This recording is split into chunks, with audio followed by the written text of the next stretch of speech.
พี่ใจดีทางฝั่งไทยเนาะเพิ่นก็ได้โอ้ยได้สดซอยมาหลายครอบครัวแล้วพี่น้อยเนาะก็ดีมุกดีใจนำเจ้าเนาะสบายดีขอบใจเด้อโดยเนาะเอาไว้เด้อเนาะมีแต่เนาะตัดภาพตัดซองมาบัดนี้ก็อยู่บ้านช่องของเมืองอ้ายของอาเจืองเนาะขอโทษด้วยว่าเมืองเจ้าอายุจักปีจ้ะประมาณได้2 ปี 2 ปีโดยโต2 ปีลูกจะได้ให้ทางน้องซ้อนเพิ่นพาเข้ามาเนาะน้องซ้อนเนาะโดยสบายดีเด้อเจ้า โดยสบายดีทางน้องชายเอ้ยเนาะเสื้อนี่ใส่กระดุมใหม่ซะน้องเอ้ย ลืมเลยได้ก้านดีไซน์ โอเคเนาะมีแต่สิฝากให้ทั้งน้องซ้อนเพิ่นจับกล้องให้จักหน่อยพี่หน่อยเนาะ โดย เด้อๆมันสิหลุดเนาะคันว่าเห็นแล้วบ่หรือบ่เห็นก็บอกอ้ายเด้อ โดย โอเคไปพี่หน่อยนะเข้ามาพอดีเนาะโอ้ครับเดี๋ยวให้ทางอันเพิ่นจะส่งให้ลูกเพิ่นก่อนพี่หน่อยเนาะเนาะเอาเฮาสิบ่เข้าไปใกล้ทางน้องเพิ่นกันแล้วกันพี่หน่อยเนาะชื่อได้ลูกเจ้าบ่เมือง พัน น้องพันธุ์อึ๊บยังได้บัดนี้เนาะ นั่น เราอยากกินนมบ่จักพี่น้องนอนทางน้องพันธุ์เพิ่นบ่นั่งต้องใช้เราย่านบ่พึ่งพี่น้อยเนาะขออนุญาตติดไม้มักระเบิดจังได๋ก็ได้เนาะอึ๊บบ่ต้องย่านลูกเด้อ นะครับเปิดแล้วนะฮะ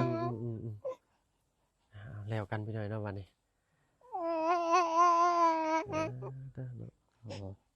พี่น้อยเนาะเข้ามาหาทางบ่าวเมืองอ้ายของบ่าวอาเจืองเนาะพร้อมกับน้องซอนเนาะ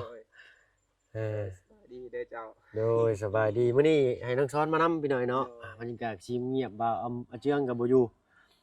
เนาะมาเมื่อกี้นี่ทางลูกเพิ่นให้ก็เลยให้ทางบ่าวเมืองเอาลูกเพิ่นไปไว้ซิก่อนพี่หน่อยเนาะให้ทางฝากป้าฝากลุงไว้ก่อนเนาะมาเยี่ยมยามถามข่าว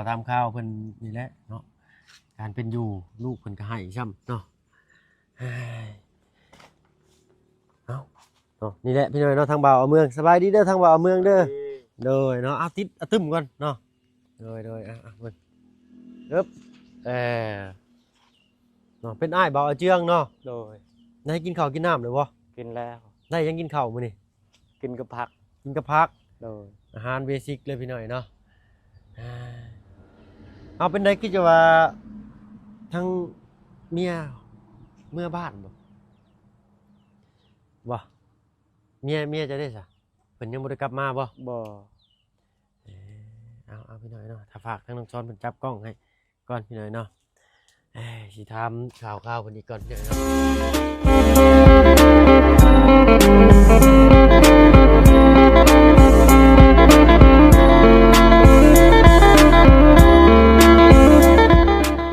กับทักทายเด้อพี่น้องเด้อเนาะกับทักทายสบายดีผู้ใหญ่ใจดีและ FC เด้อทุกท่านที่เข้ามาหับมาชมช่อง YouTube บ่าวเพิ่งเคยหลายอีกเช่นเคยพี่หน่อยเนาะมื้อนี้เนาะทางบ่าวเพิ่งได้รับอาสาเป็นสะพานบุญต่างหน้าให้ทางพี่เลี้ยมทางฝั่งไทยพี่หน่อยเนาะเพิ่นได้เบิ่งคลิปแล้วเพิ่นก็สงสารทางเด็กน้อยว่าซั่นซะเนาะก็เลยอยากสดอยากสวยน้ำจิตน้ำใจมาเนาะก่อนสิช่วยน้ำจิตน้ำใจก็ขอถามทางเบาเมืองเพิ่นเลยแล้วกันขอโทษด้วยเบาเมืองเจ้าอายุจักปีจ้ะ ประมาณได้2 ปี 2 ปี โดย โต2 ปีลูกจะได้ซะ บ่รู้จัก บ่ฮู้จักเอานั่งอันเพิ่นอายุ2 ปีคือสิได้เว้ากันยาวอยู่เนาะนั่งตะกู้ก่อนเนาะข่อยขออนุญาตนั่งสิได้พี่น้องเด้อเนาะเมียเจ้าคนบ้านใดบ่เอาเมือง บ้านพลัง บ้านพลัง โดย อยู่ในเฮือนหลังนี้บ่ โดย เพิ่นไปได้จักมื้อแหละ เป็นลายมือ เป็ดได้เพิ่นคือจะว่าอันเมื่ออยู่บ้านเพิ่นผิดเที่ยงเรื่องหยังกันบ่เนาะหรือว่าเพิ่นตั้งจากเมื่อนี้ ตังอยากมือผิดบ่ได้นักหนาผิดน้อยเดียวแต่เราอยากมืออยากอยู่เลย ผิดแนวใดจังว่าน้อยเดียวแนวใดเฮ็ดเฮาเฮ็ดหยังผิดได้เพิ่นว่าคือว่าเมื่อป้าเอาแท้ ผิดกับรถนี้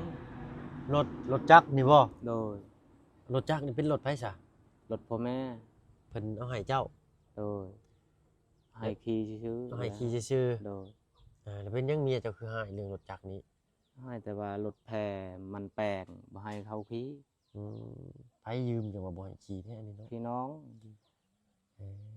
เอาทางเพิ่นก็คือสิคิดบ่ได้พี่น้อยเนาะ การที่ว่ารถเพิ่นให้มาก็เป็นสำหรับของรวมเลยพี่น้อยเนาะพ่อแม่ให้มาก็ให้ใช้ในครัวเรือนเอ้ยเนาะเฮาก็บ่เข้าใจในเรื่องจุดนั้นของครอบครัวเพิ่นเนาะแต่ตอนนี้เอาตอนนี้ดีกว่าพี่น้อยเนาะตอนนี้นี่อยู่กับลูก2คนบ่ โดย อืมลูกเจ้าผู้หญิงบ่เมื่อกี้นี้นะ โดยผู้หญิง ชื่อว่าใดๆก็ชื่อพันธุ์บ่ พัน บ่ได้อันไปฮูดเข้าบ่ซะมื้อนี้ บ่ เราอยู่เฮือนเราไปหารับจ้าง โอ้บ่ได้เฮ็ดเข้า เวียด อืม แก้ โดย เวียด ๆเมื่อวานนี่ก็เข้ามาหาเจ้าเนาะครับมันเว้าเจืองเอิ้นน้ำลังบัดเจ้าบัดไปแก่กล้วยเนาะ โดย เข้ามาจนฮอด4:00 น 5:00 นก็ยังบ่ทันมาพี่น้อยเนาะเอาก็เลยมื้อนี้ก็เลยมาคล้องคอยท่าเพิ่นเนาะเฮาก็จักสิว่าเท่าใดพี่น้อยเนาะบัดนี้แหละคือจบเลยเด้อบ่บัดนี้กับอันเมียนี่ จบเลย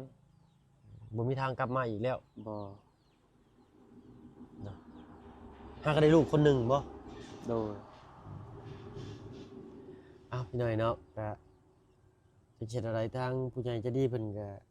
ได้เบิ่งคลิปแล้วก็สงสารเด็กน้อยนะพี่น้อยเนาะบ่ฮู้อีโนอีไหนหยังเอ้าเนาะข่าวว่ามีครอบมีครัวอีกบัดนี้ก็เบิ่งกันไปเฮิงๆพี่น้อยเนาะอยู่นำกันมานี่จักปีแล้วอยู่นำกันมานี่ ได้ละ2 ปี ได้2 ปีเนาะได้ลูกคนหนึงเอ้าเนาะเอ้าก็สิบ่เว้าใหญ่หลายยายห่างพี่น้อยเนาะทางบ่เพิ่งเข้ามาในมื้อนี้ก็ทางเมทางพี่เลี้ยมเนาะทางพี่ใจดีทางฝั่งไทยเพิ่นเนาะอยากสดอยากสวยในเรื่องปัจจิตปัจจัยเนาะนี่แหละให้ทางเพิ่นชื่อจู้ชื่อนมชื่อข้าวชื่อของเครื่องอยู่ของกินมาให้ทางลูกเพิ่นนั่นแหละพี่น้อยเนาะเดี๋ยวนี้มีหยังแน่แล้วเดี๋ยวนี้ให้ลูกนี่ บ่มีหยัง ลูกจะยังกินนมอยู่บ่ กินนม กินนมชงนี่เนาะ โดย เอาขจันทางบ่เพิ่นจะให้เพิ่นเลยก็แล้วกัน1 2 3 4 5 6เนาะจำนวนเงิน 1,000 บาทพี่น้อยเนาะทางพี่เลี้ยมพี่ใจดีทางฝั่งไทยเนาะเพิ่นก็ได้โอ้ยได้สดซอยมาหลายครอบครัวแล้วพี่น้อยเนาะก็ดีมุกดีใจนํเนาะเพิ่นได้เห็นคลิปเพิ่นก็เลยรู้ต้นสงสารทางเด็กน้อยก็อยากให้ทางว่าเพิ่นมอบเป็นเงินให้เนาะให้ทางบ่าวอาเมืองไว้ซื้ออยู่ซื้อกินสู่ลูกกินเนาะซื้อจู้ซื้อนมเนาะล่ะเจ้าเนาะ สบายดีขอบใจเด้อ โดยเนาะเอาไว้เด้อเนาะมีแต่ฝากเจ้าขอบบุญขอบคุณทางผีเหลี่ยมเนาะ โดย ผีเหลี่ยมผีเหลี่ยมทางฝั่งไทยเนาะผีใจดีทางฝั่งไทย โด เนาะ ย พนมมือขึ้นแล้วก็ขอบคุณเพิ่นเด้อ ขอบใจเด้อขอบใจหลายๆเด้อให้โชคให้มานให้ร่ำให้รวยเด้อสาธุ สาธุเนาะเจ้าคือสั่น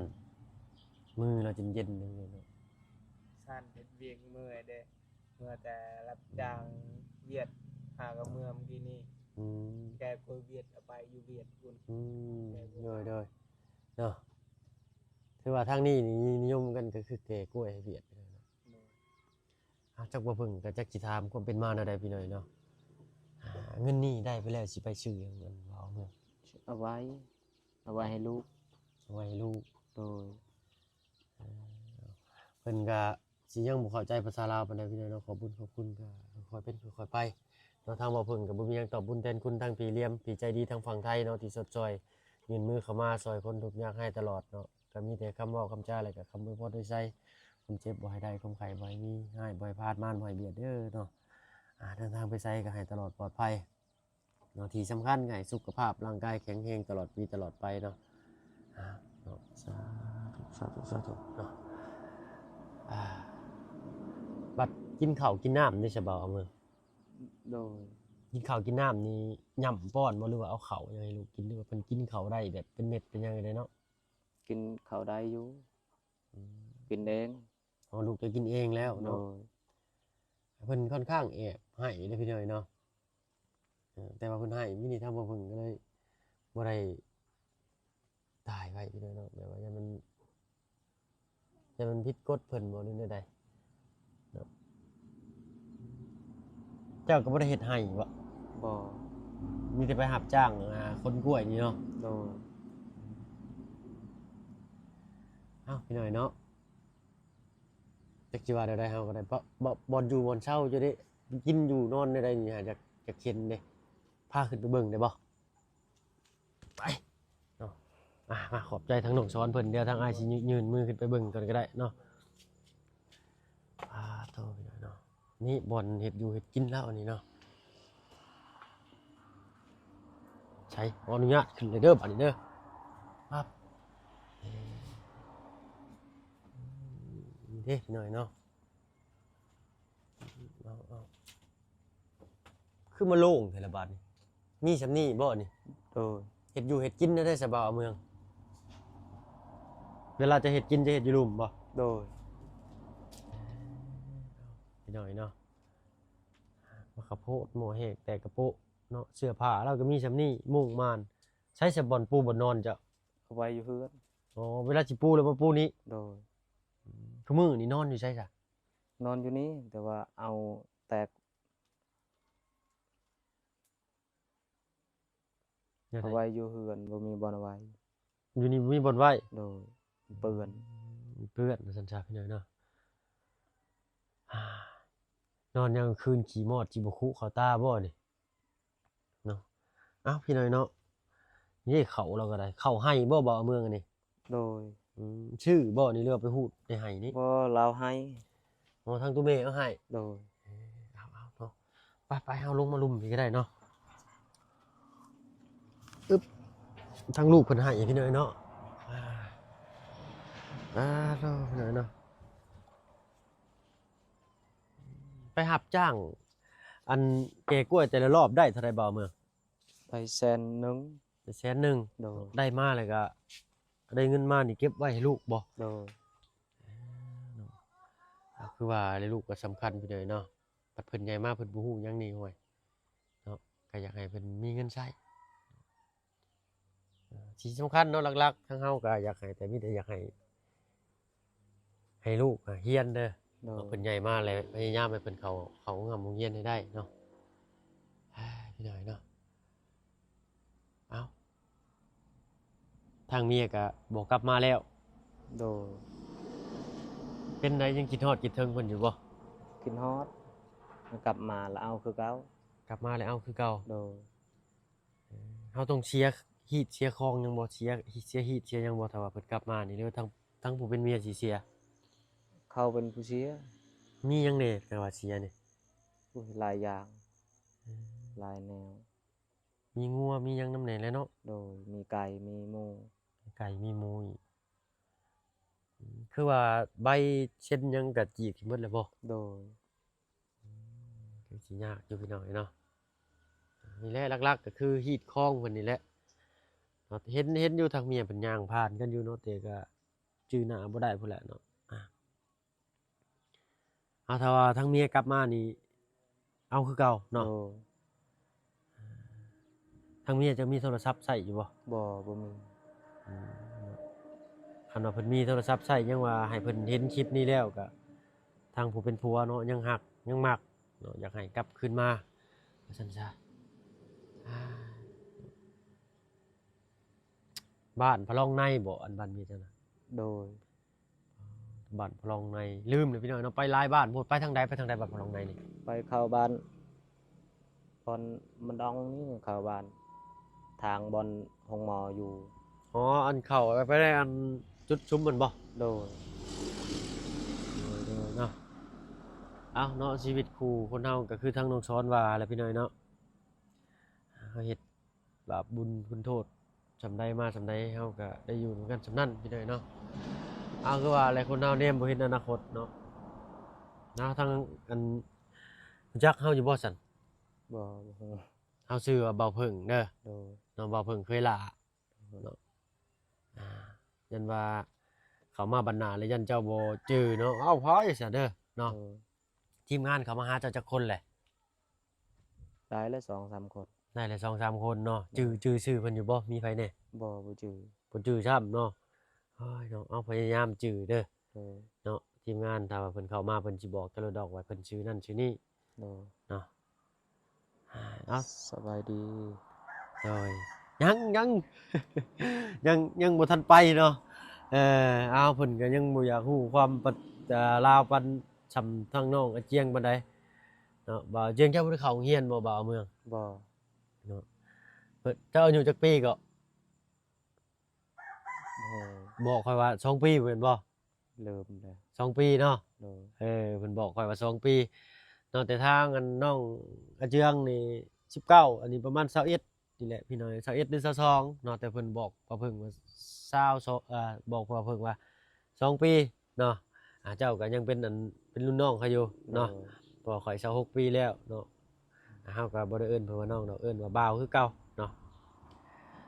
อันทั้งผู้น้องนี่เป็นอาเจืองเนาะเพิ่นได้เรียนหนังสืออยู่ผู้นี้เนาะมีความรู้อยู่อันนี้ทางบ่าวอาเมืองเป็นผู้เป็นอ้ายว่าซั่นซะทางบ่าวเพิ่งเคยลาก็สิมีแต่ฝากให้เจ้าสู้ๆเด้อ โดย เนาะเงินที่ทางผู้ใหญ่เพิ่นมอบให้นี้ก็เก็บไว้เนาะ โอ้ ใช้ไว้ในยามจำเป็นเนาะเจ็บไข้ได้ป่วยมาซื้อหืดซื้อยาเนาะปัด โดย และคิดใจเพื่อลูกอะไรหลายๆเพราะว่าทางเพิ่นยังเป็นเด็กน้อยอยู่ยังบ่ฮู้หยังเนาะ โดย เอาพี่น้อยเนาะบ่เพิ่งก็จักสิบอกแนวใดต่อเนาะทางบ่เพิ่งก็จักสิรอดแลบ่รอดแลคือกันพี่น้อยเนาะ เอาถ้าว่าบ่เพิ่งว่าผิดว่าถูกหรือจังใดก็กราบขอโทษขออภัยนำหลายๆเด้อเนาะ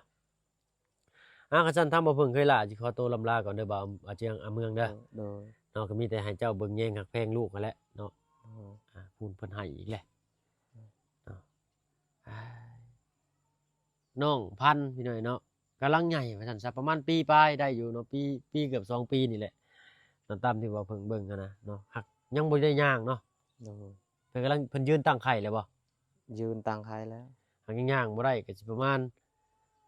ปีหน่อยๆพี่น้อยเนาะหักก็ฮอดปีประมาณนี้แหละเนาะน้องอินเตอร์ก็ปี1เดือนแล้วเดี๋ยวนี้ก็ย่างได้ละเนาะเอ้าเนาะมีแต่ลาป้าลาลุงเนาะสบายดีทางเบาอาจิตอาเมืองเนาะ โดย เอ้าเบิ่งลูกเบิ่งเต้าเด้อ โดย เนาะมาขออาตึมคืนนี่โดยเนาะไปไปน้องซ้อนน้องซ้อนก็ยังบ่ทันได้กินข้าวซ้ำโดยเนาะเอ้าติดอาตึมก่อน โดย ห่านโอ้ยใส่กระดุมเสื้อได้ไรนี่ใส่ยังคิดคือเก่าอยู่เอ้ยแล้วกันไปย่างพุ่นเมื่อพุ่นเอ้ยเนาะอ้าวเมื่อกันเด้อบ่าวเมืองเด้อผูดลูกจะให้เซลอยู่เนาะโอ้ยคือว่าอะไรพี่น้องผู้ชายเอานิดหน่อยเนาะผู้เล็กน้อยบางคนก็แอบเนาะให้งอแงบ่ว่าลูกไผอะไรพี่น้องแต่ทั้งลูกบ่เพิ่งคือกันเนาะถ้าพิษตับเพิ่นนี่ป้าเรายิดเราง่าวไปเอาพาปลาลุง FC มาย่างเลาะหมู่บ้านซะแล้วอีกแล้วพี่น้อยเนาะสิได้กินหยังเด้มื้อนี้เนาะต้มมันจังก็ ต้มมาม่า ต้มหมูกั่ว โดย หมูกั่วอีกแล้วเนาะอาหารแบบง่าย โดย ๆว้าวโตฟืนมันคือหลายแท้นี่เนาะ โดย สมสิดังแท้นี่ โดยเมียนดังสบาย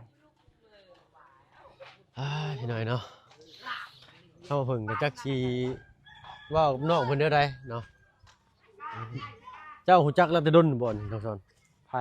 บ่เอาเมืองนี่แหละ หมู่คู่นี่แล้ว ไปผู้ใดเฮาไปหาดังฟืนดังไฟต้มมาม่าคือเก่าเฮาพุ่นละทางอ้ายบ่ได้กินได้อ้ายได้ โดย ให้เจ้ากินรถทางตู้พ่อไปซะเด้มื้อนี้เนาะเห็นแต่เพิ่นแต่เช้าพุ่น จับและ ใส่นี่หมอมานได้หมอนี่นะ มาน หากินกับมานได้หมอนี่ได้ เจ็กชิมานนะได้ หมอ เนาะ มานหากินนั่นมาน โอ้เนาะเป็นตาสงสารเพิ่นอยู่เนาะน้องสอนเนาะ จักเช็ดนะได้คันคนดีมีแต่เขาเอาหมดคันคนบ่ดีเขาบ่เอาลูกเขาบ่เลี้ยงเขาสิไปแต่โตเปล่า เอออ้าวเป็นจังซี่ทางนี้พี่น้อยเนาะ คันคนบ่ดีเขาบ่เอาลูกเบิ่งรถ คันคนมีคนดีนี่อยากได้ลูกเนาะ ดูอยากได้ลูกอยากเลี้ยงเองเจ้าบ่มักคอยก็ย่าแต่คอยอยากได้ลูกคอยนี่ เขา ก็ คิ นี่ ดนั่ ถิ่ น ม น่ะ ไปเลยเนาะถิ่มทั้งลูกทั้งเต้าเลยนี่ โด เนาะ ยแล้วเขาบ่มักลูกก็เขาทิพย์นั่นอันผู้มักเขาว้าวแล้วเรื่องลูก เอา เขาบ่ เนาะ ปะกันเรื่องลูกนั่น แม่นน้องเลยเนาะ น้องซ้อนเรายังคิดได้พี่น้อยเนาะค่อยนี่ก็ผู้หนึงเลยพี่น้อยเนาะ10สิห่าง20สิห่างกับปะทิ่มลูกบ่ได้เด้ บ่ปะได้ลูกบ่ คันเขาอ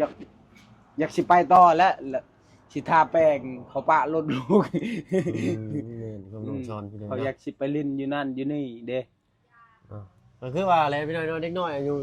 18 19ผมเป็นเมียก็ได้บ่าวอาเมืองนี่ก็อายุ22ปีเนาะทางน้องเจืองบอกฟังรอบแรกตกใจข่อยก็ได้อายุ2ปีแล้วอะ 22แล้วบ่ 22เนาะแล้วบอกข่อยทมิตว่า2ปีแล้วน้องซ้อนเนาะ 2ปีแล้วอ่ะน้องซ้อนได้สัก9ปีแล้ว19ปีนี่เนาะ เอาเมียน2ปี เมีย2ปีถามตอนแรก2ปีแล้วอ่ะว้าวตกใจเลยข่อยก็ได้ก็ทางยังบ่กล้าเว้ายังต่อเนาะเอาเข้ารอบเที่ยงของน้องซ้อนจนบ่ายเลยพี่น้อยเนาะเอามีแต่ศิลาปะแล้วลุงน้องซ้อนขอมุกขอบใจที่พาอ้ายไป สบายดีเด้อพาลุง FC ทุกคนเด้อ เด้อ สบายดีเจ้า โอ้ยเนาะเอาตึมมาเนาะ โดย ใกล้ไฟมันตึมใช่ไหมเอาเนาะไอ้ตั้งนอกมันต้มมาซื้อก่อนไปเลยเนาะเอาเนาะสิประมาณนี้ไปเลยเนาะขอบบุญขอบคุณทางพี่เลี้ยมเพิ่นหลายๆพี่เลยเนาะที่มีแบ่งน้ำจิตน้ำใจเนาะให้สำหรับคนอยากไล่ว่าซั่นซะเนาะให้มีมันคนยืนเด้อพี่เด้อเนาะเอาทางมาเพิ่งกันสิขอตัวลำลาไปทางอื่นก่อนพี่เนยเนาะสลากินี่ขอตัวลาลงแล้วพี่เนยเนาะพออันคลิปหน้าเด้อเนาะอยู่ดีมีแฮงมาจุทุกคนที่เข้ามาชมช่อง YouTube มาเพิ่งเคยลาอีกคือเก่าพี่เนยเนาะลาแล้วพี่เนยเนาะพร้อมกับบรรยากาศเย็นๆลมๆยามค่อยค่ำลงแรงพี่เนยเนาะสบายดีจ้า